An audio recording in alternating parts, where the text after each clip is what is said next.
started.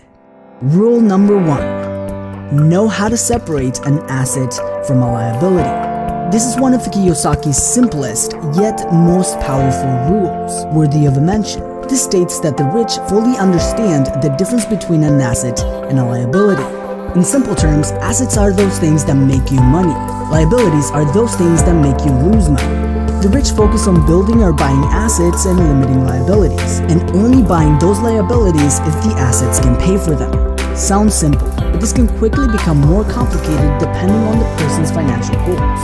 For example, someone buying a house, which takes money away from the owner's pocket in form of a down payment, a mortgage, insurance, and property taxes, all without producing any form of income. Kiyosaki would call this a liability. But this can become an asset if the owners, for example, use this property to live in for a few years while upgrading it and flipping it for a profit.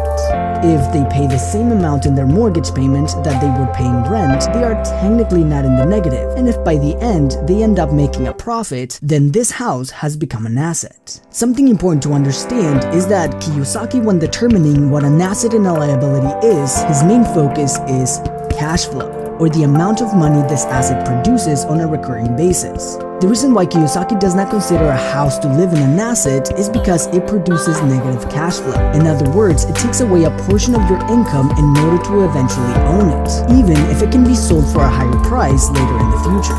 According to Kiyosaki, rich people focus on developing assets that produce consistent cash flow over the person's lifetime, rather than assets that can be